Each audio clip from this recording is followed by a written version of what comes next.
ಮನ್ರೇಗವನ್ನ ರದ್ದು ಮಾಡಿ ಆ ಜಾಗದಲ್ಲಿ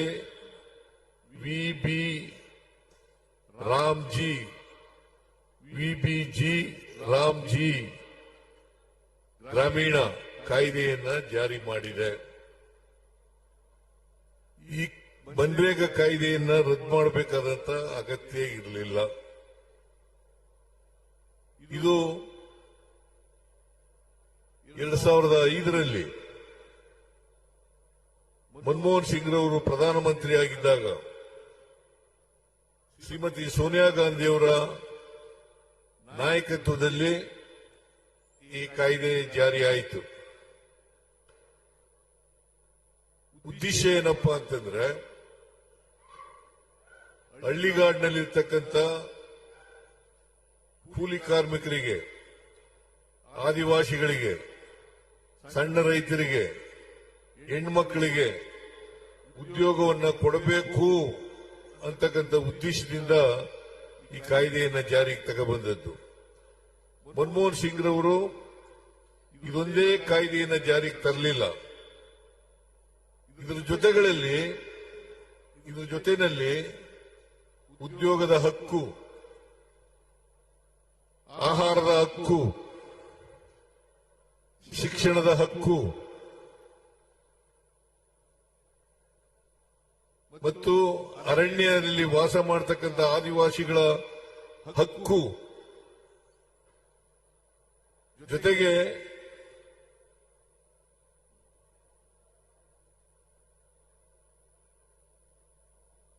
ಈ ಇನ್ಫಾರ್ಮೇಶನ್ ಹಕ್ಕು ಇದನ್ನು ಕೂಡ ಜಾರಿಗೆ ತಗೊಬಂದಿದ್ರು. ಈ ಜಾರಿ ಆದಮೇಲೆ ಇವುಗಳನ್ನೆಲ್ಲ ದುರ್ಬಲಗೊಳಿಸತಕ್ಕಂಥ ಕೆಲಸವನ್ನ ಮಾನ್ಯ ನರೇಂದ್ರ ಮೋದಿ ಅವರ ಸರ್ಕಾರ ಮಾಡ್ತಾ ಬಂತು. ಜೊತೆಗೆ ಮನ್ರೇಗವನ್ನೇ ಕಿತ್ತಾಕ್ತಕ್ಕಂಥ ಕೆಲಸವನ್ನ ಮಾಡಿದ್ರು. ಇದ್ರ ಬಗ್ಗೆ ಚರ್ಚೆ ಆಗಲಿಲ್ಲ.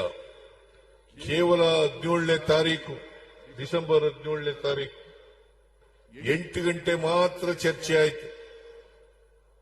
18ನೇ ತಾರೀಕು ಇದನ್ನ ಪಾಸ್ ಮಾಡಿ ವಿಬಿಜಿ ರಾಮ್ಜಿ ಕಾಯ್ದೆಯನ್ನ ಜಾರಿಗೆ ತಗೊಬಂದಿದ್ದಾರೆ.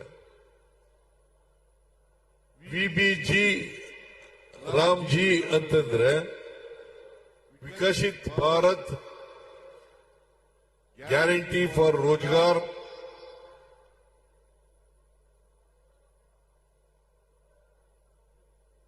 ಅಜೀವಿಕ್ ಮಿಷನ್ ಗ್ರಾಮೀಣ ಅಂತ ಅರ್ಥ. ಈ ಕಾಯ್ದೆಯನ್ನ ಜಾರಿಗೆ ತಂದಿರತಕ್ಕಂಥದ್ದು. ಸುಮಾರು ಈ ಕಾಯ್ದೆಯನ್ನ ಮನ್ರೇಗಾ ಕಾಯ್ದೆಯನ್ನು ರದ್ದು ಮಾಡೋದ್ರಿಂದ ಮನ್ರೇಗಾ ಕಾಯ್ದೆನಲ್ಲಿ 12 ಕೋಟಿ 16 ಲಕ್ಷ ಕೆಲಸಗಾರರು ಕೆಲಸವನ್ನ ಪಡ್ಕೊಳ್ತಾ ಇದ್ರು. ಇದರಲ್ಲಿ ವಿಶೇಷವಾಗಿ ಇವತ್ತು ಹೆಣ್ಣುಮಕ್ಕಳೇ ಜಾಸ್ತಿ, ಸುಮಾರು 53% ಹೆಣ್ಣುಮಕ್ಕಳು ಉದ್ಯೋಗವನ್ನ ಪಡ್ಕೊತಾ ಇದ್ರು. ಜೊತೆಗೆ ಪರಿಶಿಷ್ಟ ಜಾತಿಯವರು 17% ಮತ್ತು ಪರಿಶಿಷ್ಟ ವರ್ಗದವರು 7%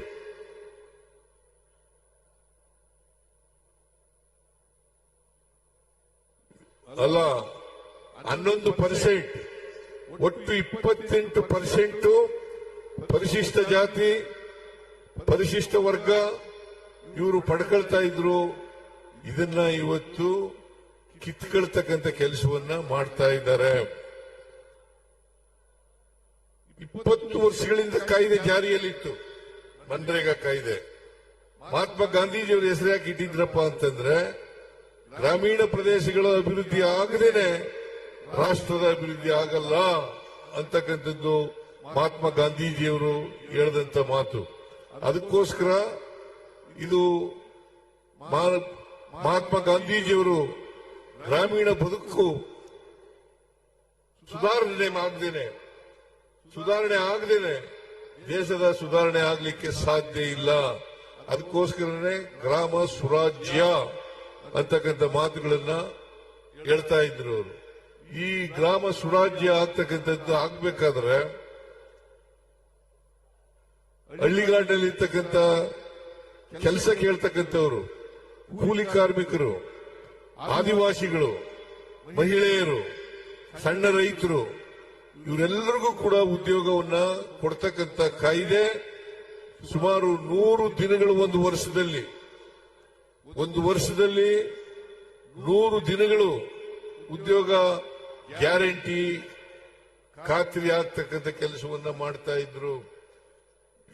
ಯಾರೇ ಉದ್ಯೋಗ ಬೇಕಾದವರು ಅವರ ಗ್ರಾಮದಲ್ಲಿ, ಅವರ ಪಂಚಾಯಿತಿನಲ್ಲಿ ಕೆಲಸ ಬೇಕು ಅಂತ ಹೇಳಿದ್ರೆ, ಅರ್ಜಿ ಹಾಕಿದ್ರೆ ಆ ಕೆಲಸವನ್ನ ಕೊಡಲೇಬೇಕಾಗಿತ್ತು.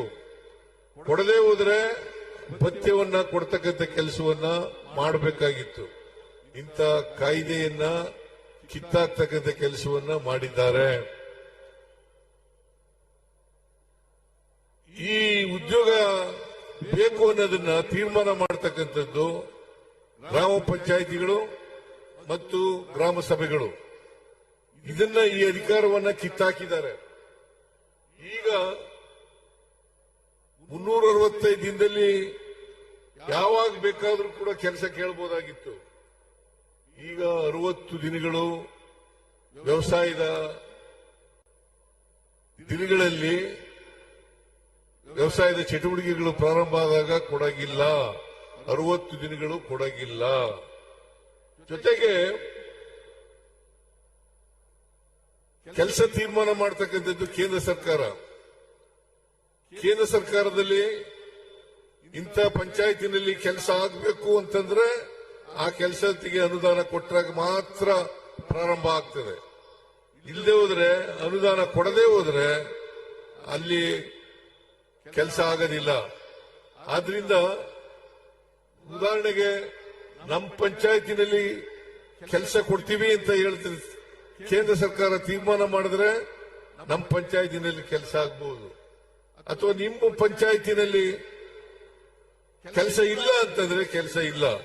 ಒಂದ್ ಕಡೆ ಗ್ರಾಮ ಪಂಚಾಯತಿನಲ್ಲಿ ಕೆಲಸ ಕೊಡಬೇಕು, ಇನ್ನೊಂದು ಪಂಚಾಯತಿನಲ್ಲಿ ಗ್ರಾಮ ಪಂಚಾಯತಿನಲ್ಲಿ ಕೆಲಸ ಇರೋದಿಲ್ಲ. ಸೊ ಇದು ಈ ಹೊಸ ಕಾಯ್ದೆ ವಿಬಿಜಿ ರಾಮ್ಜಿ ಕಾನೂನಿನಲ್ಲಿ ಮಾಡಿರ್ತಕ್ಕಂಥ ಕೆಲಸ. ಅದಕ್ಕೋಸ್ಕರ ನಾವು ಮನ್ರೇಗವನ್ನೇ ಮುಂದುವರಿಸಬೇಕು ಅಂತಕ್ಕಂಥದ್ದು ಕಾಂಗ್ರೆಸ್ ಪಕ್ಷದ ತೀವ್ರ ಒತ್ತಡ ಅಂತಕ್ಕಂಥ ಮಾತುಗಳನ್ನ ಈ ಸಂದರ್ಭದಲ್ಲಿ ಹೇಳಲಿಕ್ಕೆ ಬಯಸ್ತಾ ಇದ್ದೇನೆ. ಜೊತೆಗೆ ನಮ್ಮ ಮನ್ರೇಗಾ ಕಾಯ್ದೆನಲ್ಲಿ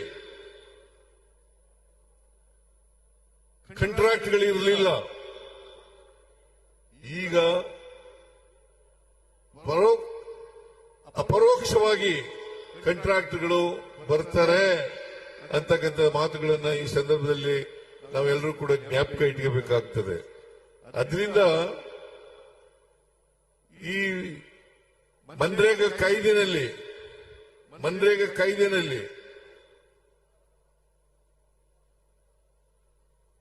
100 ದಿನ ಉದ್ಯೋಗ ಮಾಡಿದ್ರೆ ಅಷ್ಟು ದಿನಗಳ ಕೆಲಸದ ಮಜೂರಿಯನ್ನ ಕೊಡಬೇಕಾಗಿತ್ತು.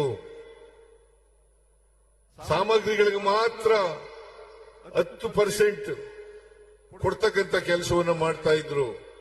ಈಗ ರಾಜ್ಯ ಸರ್ಕಾರ 40% ಕೊಡಬೇಕು,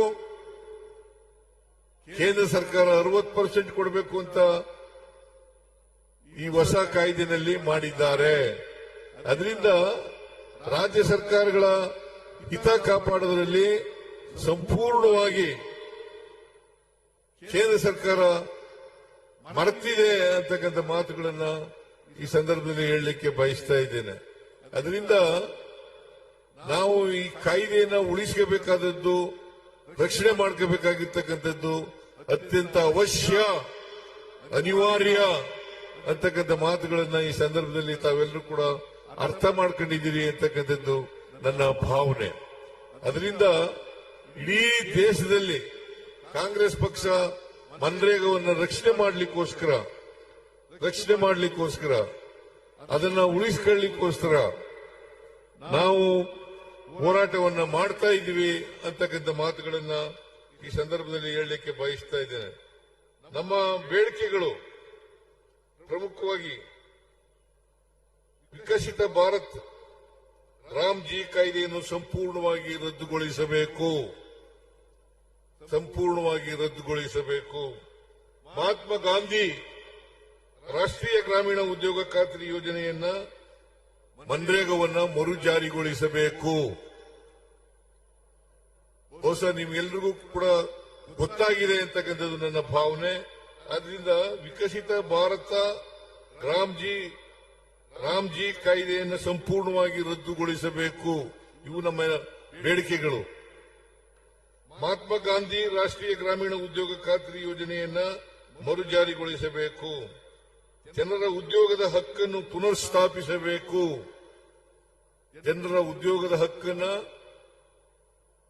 ಮರುಸ್ಥಾಪಿಸಬೇಕು. ಪಂಚಾಯಿತಿಗಳ ಸ್ವಯಂ ಆಡಳಿತದ ಹಕ್ಕನ್ನು ಮರುಸ್ಥಾಪಿಸಬೇಕು. ದೇಶಾದ್ಯಂತ ದಿನಕ್ಕೆ 400 ರೂಪಾಯಿ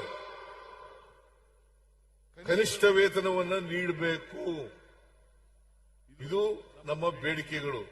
ಈ ಬೇಡಿಕೆಗಳು ಈಡೇರೋವರೆಗೆ ನಮ್ಮ ಆಂದೋಲನ ನಿಲ್ಲದಿಲ್ಲ ಅಂತಕ್ಕಂಥ ಮಾತುಗಳನ್ನ ಈ ಸಂದರ್ಭದಲ್ಲಿ ಹೇಳಲಿಕ್ಕೆ ಬಯಸ್ತಾ ಇದ್ದೇನೆ. ಹೇಗೆ